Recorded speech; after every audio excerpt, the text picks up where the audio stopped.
Guys, welcome to Hawking classes. मैं राजन आपके समक्ष 11th क्लास की अकाउंटिंग पढ़ा रहा हूं। सो गाइस, 11th क्लास की अकाउंटिंग में मेरा ये लेक्चर नंबर 6 रहेगा। लेक्चर नंबर 5 तक मैंने आपको अकाउंटिंग की डेफिनेशन, अकाउंटिंग के जो बेसिक एट्रीब्यूट्स हैं, अकाउंटिंग के जो फीचर्स हैं वो समझाए, और साथ ही साथ मैंने अकाउंटिंग की एडवांटेजेस समझाई, और मैंने कुछ मीनिंग्स बताए जैसे कि qualitative transactions, quantitative transactions, transactions क्या होती हैं, इवेंट्स क्या होते हैं, एसेट्स क्या होती हैं, गुड्स क्या होते हैं, और ये सारी बातें मैंने आपको समझाई थी लेक्चर नंबर 5 तक। लेकिन लेक्चर नंबर 5 को मैं फिर से दोबारा से रीटेलीकास्ट करना चाहूंगा कि अकाउंटिंग की एडवांटेजेस क्या होती है। सो अकाउंटिंग की एडवांटेजेस में मैंने सबसे पहला बताया था to know about financial position of business. Financial position of business,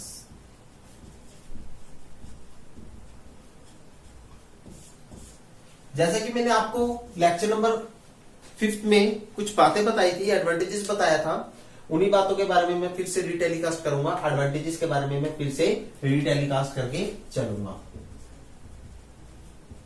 advantages देखो, अकाउंटिंग फाइनेंशियल पोजीशन के बारे में बताकर चलता है। बिल्कुल जी, अकाउंटिंग के थ्रू ही हम अपनी बिजनेस की फाइनेंशियल पोजीशन के बारे में पता लगा सकते हैं। अकाउंटिंग के थ्रू ही हम ये पता लगा सकते हैं कि हमारे बिजनेस की स्ट्रेंथ क्या है, हमारे बिजनेस की कैपेबिलिटी क्या है, हमारा बिजनेस कितने 100 करोड़ का है, या फिर हमारे बिजनेस की जो मनी वैल्यू क्या है वो क्या है।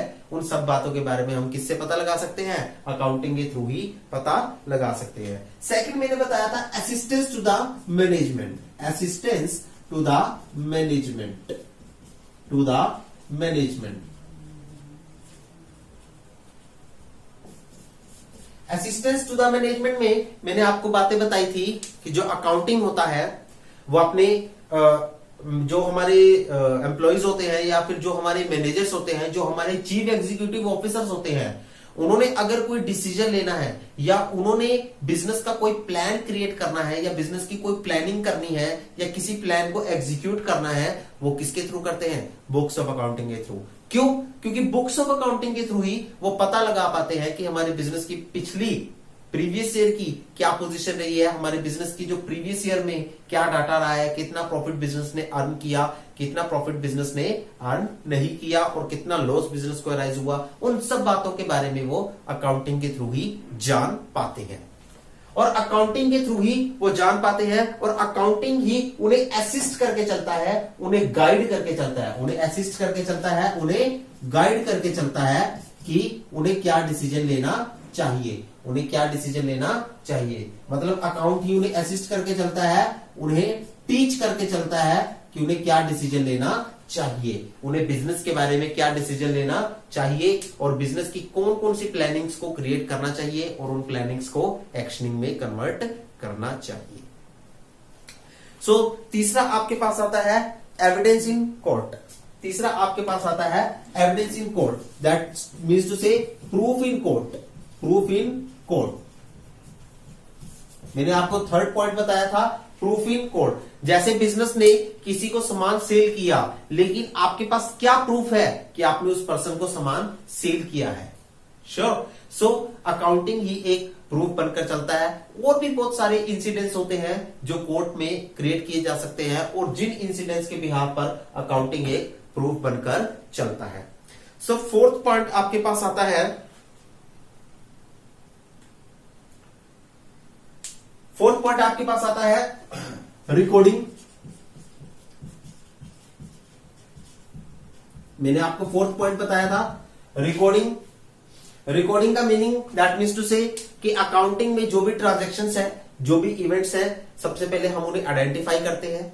आइडेंटिफाई करने के बाद हम उन सारी ट्रांजैक्शंस को और सारी इवेंट को इवेल्युएट करते हैं। दैट मीन्स टू से उनको मेजर करते हैं कि क्या वो मनी की फॉर्म में मेजर हो सकती हैं। अगर हो सकती हैं तो हम उन्हें प्रॉपर मेजरमेंट प्रोवाइड करते हैं, और उन सारी ट्रांजैक्शंस को हम रिकॉर्ड करके चलते हैं। फिफ्थ मैंने आपको बताया था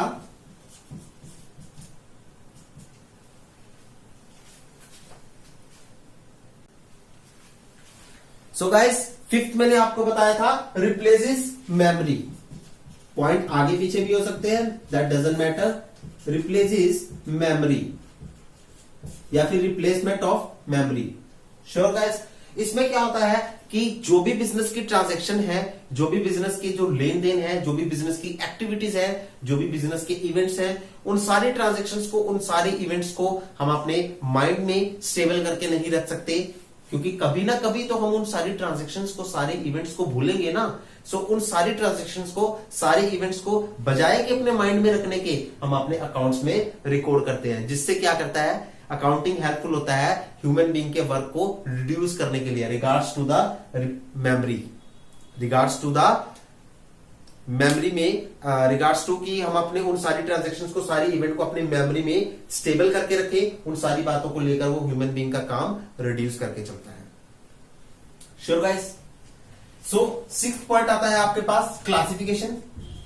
6th पॉइंट आपके पास आता है क्लासिफिकेशन। बिल्कुल जी, अकाउंटिंग हेल्पफुल होता है आपकी जो जितनी भी ट्रांजैक्शंस है, जितने भी जो आपके इवेंट्स हैं, सबसे पहले अकाउंट्स उन्हें रिकॉर्ड करके चलता है। आफ्टर रिकॉर्डिंग वो अकाउंट उन सारी ट्रांजैक्शंस को और सारी इवेंट को क्या करता है, क्लासिफाई कर देता है उनके नेचर अकाउंट में, जहां पर हम डिफरेंट डिफरेंट टाइप्स के अकाउंट बनाते हैं और जहां पर हम सब्सिडरी बुक्स बनाकर चलते हैं, like purchase account, sale account, purchase वाली परचेज में, सेल वाली सेल में, परचेज रिटर्न अकाउंट वाली परचेज रिटर्न अकाउंट में, सेल रिटर्न अकाउंट वाली सेल रिटर्न अकाउंट में। तो लेट्स, आपके पास 7th पॉइंट आता है।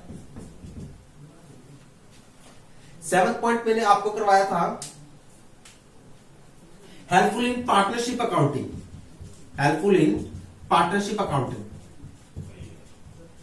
पार्टनरशिप अकाउंटिंग में भी बहुत हेल्पफुल होता है। पार्टनरशिप अकाउंटिंग में ये बहुत हेल्पफुल होता है क्योंकि जब एक 2 या 2 से ज्यादा लोग मिलकर, मैंने सबसे पहले आपको पार्टनरशिप का मीनिंग बताया था कि 2 या 2 से ज्यादा लोग मिलकर एक बिजनेस को रन करते हैं, एक बिजनेस को चलाते हैं, वो बिजनेस पार्टनरशिप बिजनेस कहलाता है। जब एक इंडिविजुअल व्यक्ति एक बिजनेस को चलाता है, वो बिजनेस सोल इंडिविजुअल बिजनेस कहलाता है। तो पार्टनरशिप बिजनेस में ये अकाउंटिंग हेल्पफुल साबित होता है। अकाउंटिंग ही बताता है कि आपके बिजनेस के प्रॉफिट और लॉस कितने हैं।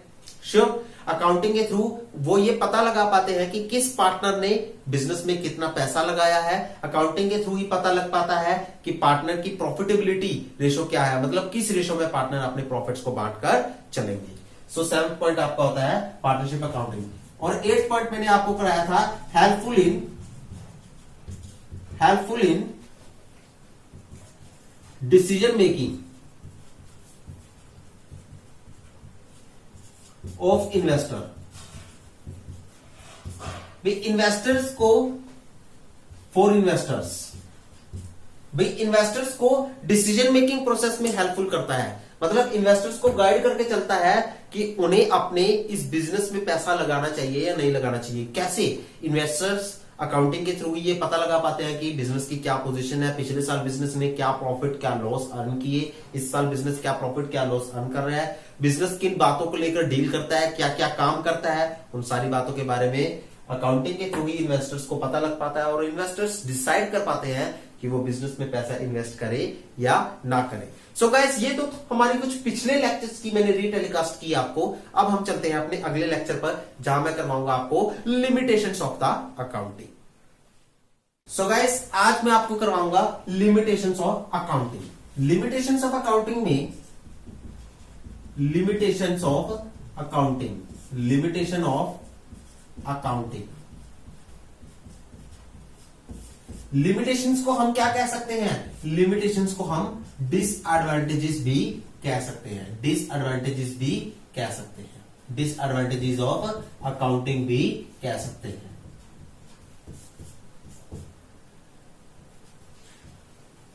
Sure guys. सो लिमिटेशंस और डिसएडवांटेजेस में सबसे पहले आपका क्या आता है? That accounting is not fully exact. आपका फर्स्ट वर्ड आता है accounting is not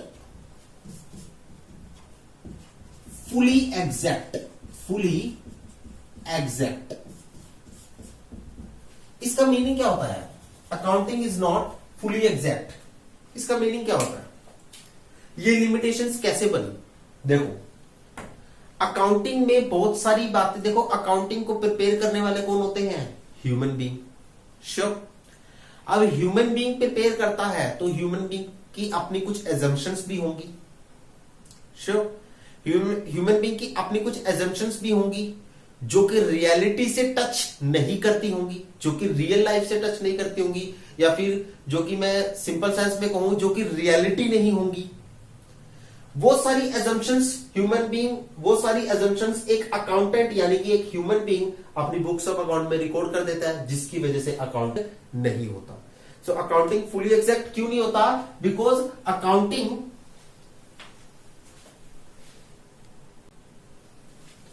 accounting fully exact क्यों नहीं होता? बिकॉज मोस्ट ऑफ ट्रांजैक्शंस, देखो मोस्ट ऑफ ट्रांजैक्शंस क्या होती हैं? Most of transactions are recorded on the basis of evidence, on the basis of evidence. Sure guys, कहता है मोस्ट ऑफ ट्रांजैक्शंस होती हैं वो रिकॉर्डेड की जाती हैं, वो रिकॉर्डेड की जाती हैं एविडेंस के बेस पर। देखो बिजनेस में कई सारी ट्रांजैक्शंस होती हैं जो रिकॉर्डेड की जाती हैं एविडेंस के बेस पर, लेकिन but some transactions are recorded by assumptions of accountant, by assumptions of human being।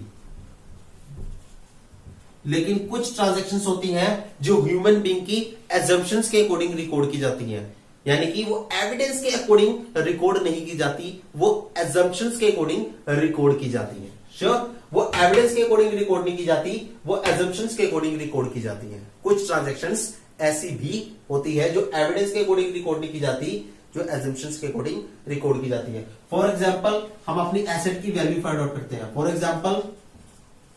Example हम अपनी वैल्यू ऑफ एसेट को रिकॉर्ड करते हैं। Value of asset recorded as on estimation.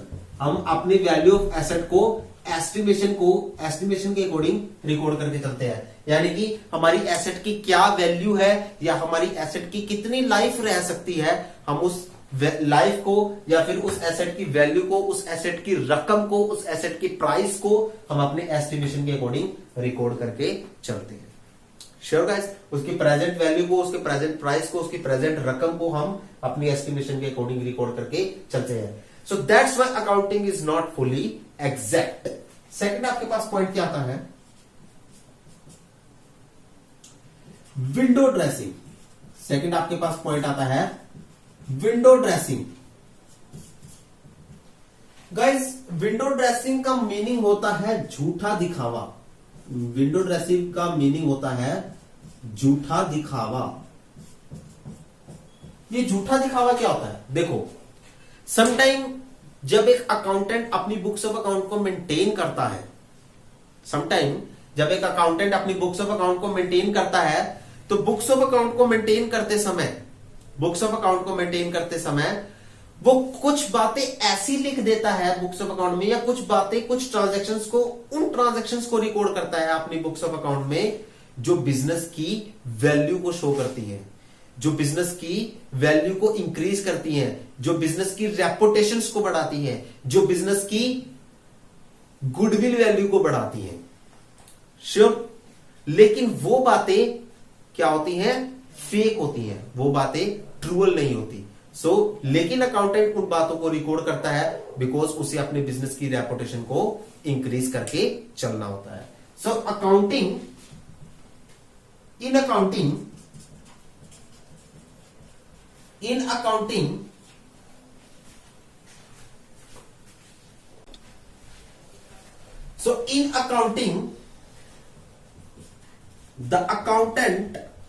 the accountant of business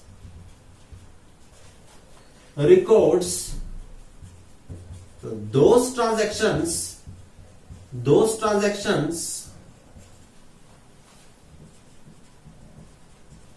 which are fake, जो कि fake होती हैं, जो कि झूठी होती हैं, which are fake or not true। Sure, उन सारे ट्रांजेक्शन्स को रिकॉर्ड किया जाता है for the purpose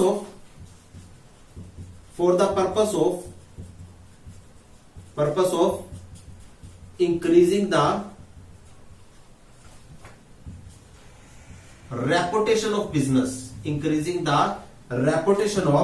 business, business की रेपुटेशन बढ़ जाए, इसलिए क्या करते हैं अकाउंटेंट, बिजनेस की रेपुटेशन बढ़ जाए इसलिए कुछ अकाउंटेंट क्या करते हैं, झूठी बातों को, झूठी ट्रांजैक्शंस को रिकॉर्ड कर लेते हैं जो कि ट्रूअल नहीं होती।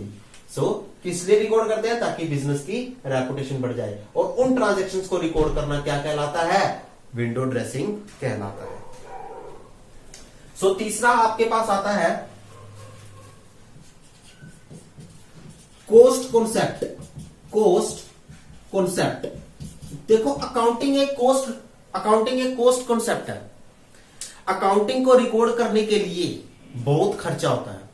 जैसे अगर आज की डेट में हमें अकाउंटिंग को रिकॉर्ड करना है तो हमें बुक्स ऑफ अकाउंटिंग को मेंटेन करने के लिए उन बुक्स को परचेज करना पड़ेगा, लेजर्स को परचेज करना पड़ेगा, सब्सिडी बुक्स को परचेज करना पड़ेगा। श्योर। फिर उन बुक्स ऑफ अकाउंटिंग में रिकॉर्ड करने के लिए हमें एक अकाउंटेंट चाहिए, उस अकाउंटेंट को सैलरी देनी पड़ेगी, जिस वजह से अकाउंटिंग एक कॉस्ट कॉन्सेप्ट होता है। So accounting is the cost concept. Accounting is the cost concept. Accounting एक कॉस्ट कॉन्सेप्ट होता है because for maintaining books of accounting,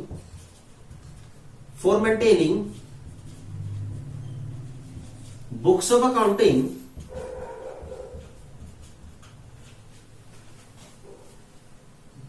a business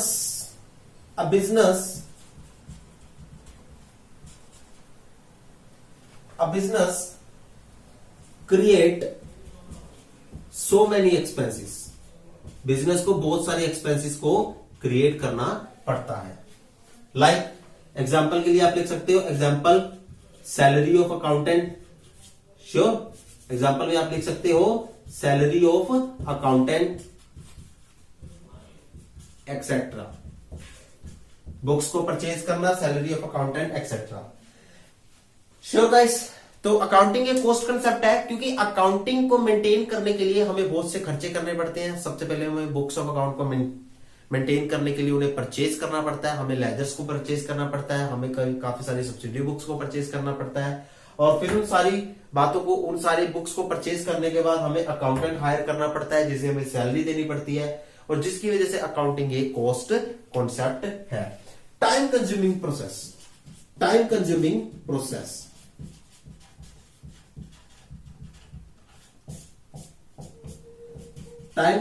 process. Accounting time consuming process है। अकाउंटिंग एक time consuming process है। क्यों? क्योंकि accounting को prepare करने के लिए हमें बहुत टाइम लग जाता है। पहले हम अकाउंटिंग की ट्रांजैक्शंस को आइडेंटिफाई करते हैं, फिर हम मेजर करते हैं, मेजर करने के बाद हम उन्हें रिकॉर्ड करते हैं, फिर क्लासिफाई करते हैं, क्लासिफिकेशन करने के बाद फिर हम इंटरप्रेट रिजल्ट करते हैं। So for preparing the accounting हमें बहुत सारा टाइम लग जाता है। For preparing the proper accounting,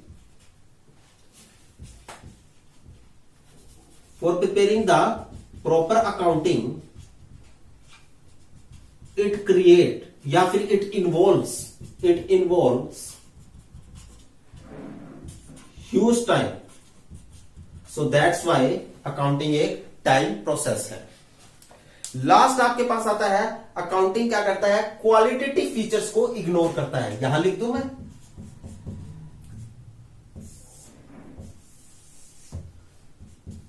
accounting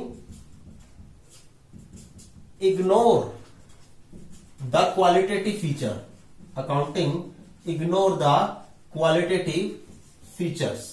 देखो मैंने आपको एक बात समझाई है, पहले दिन से मैं कहता आ रहा हूं कि जो भी बिजनेस की क्वालिटेटिव ट्रांजैक्शंस है उन ट्रांजैक्शंस को अकाउंटिंग रिकॉर्ड करके नहीं चलता। अकाउंटिंग सिर्फ किन ट्रांजैक्शंस को रिकॉर्ड करता है, अकाउंटिंग सिर्फ उन्हीं ट्रांजैक्शंस को रिकॉर्ड करता है जो बिजनेस की क्वांटिटेटिव ट्रांजैक्शंस होती हैं, जिन्हें हम मनी की फॉर्म में रिप्रेजेंट कर सकते हैं, जिन्हें हम मनी की फॉर्म में मेजर कर सकते हैं। अकाउंटिंग सिर्फ उन्हीं ट्रांजैक्शंस को रिकॉर्ड करके चलता है। सो जो भी बिजनेस की क्वालिटेटिव ट्रांजैक्शंस है, जो बिजनेस की क्वालिटी को शो करती हैं, जो बिजनेस की स्ट्रेंथ को शो करती हैं, उन ट्रांजैक्शंस को कभी भी बुक्स ऑफ अकाउंट में नहीं लिखा जाता। क्योंकि अगर तो वो ट्रांजैक्शंस मनी की फॉर्म में रिप्रेजेंट होती हैं तो उन ट्रांजैक्शंस को बुक्स में लिखा जाता है, लेकिन अगर वो क्वालिटेटिव ट्रांजैक्शंस जो क्वालिटी को शो करती हैं बिजनेस की, अगर वो ट्रांजैक्शंस मनी की फॉर्म में ना रिप्रेजेंट होती हो तो हम उन्हें नहीं लिख सकते। तो accounting most of qualitative features को इग्नोर करके चलता है। सो अकाउंटिंग रिकॉर्ड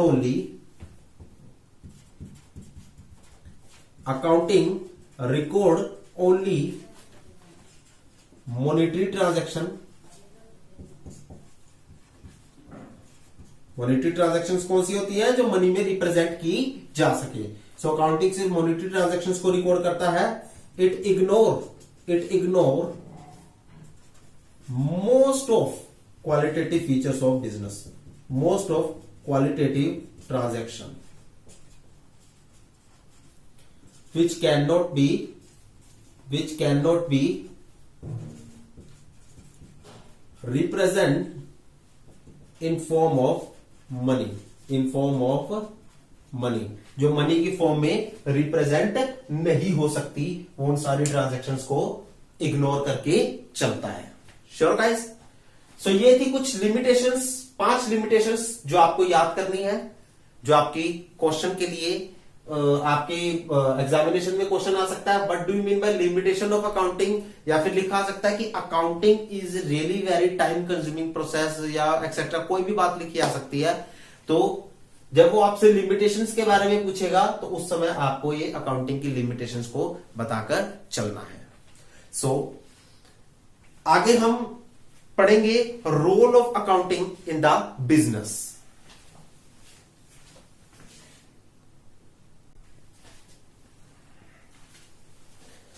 आगे हम पढ़ेंगे role of accounting in the business. Role of accounting in the business कि अकाउंटिंग का बिजनेस में क्या रोल है, वो अपने क्या क्या रोल अदा करता है, क्या क्या उसकी एक्टिविटीज है। उन सारी बातों को हम पढ़ेंगे कल, यानी कि नेक्स्ट लेक्चर में, यानी कि लेक्चर नंबर 6 आज का था, और लेक्चर नंबर 7 में हम पढ़ के चलेंगे रोल ऑफ अकाउंटिंग के बारे में। सो गाइस, लेक्चर नंबर 6 में मैंने आपको अकाउंटिंग की एडवांटेजेस के बारे में रीटेलीकास्ट किया, और लेक्चर नंबर 6 में मैंने आपको अकाउंटिंग की कुछ लिमिटेशंस के बारे में बताया। होप सो आपको ये सारी बातें समझ में आ चुकी होंगी। गाइस, ये थी अकाउंटिंग की एडवांटेजेस और ये थी अकाउंटिंग के लिमिटेशंस जो आपको याद करके चलने हैं। So guys, this time you have to be clear regarding the accounting meaning, accounting process, accounting features, accounting advantages and accounting limitations. Hope so आपको मेरा ये लेक्चर पसंद आया होगा। Thank you, have a nice day.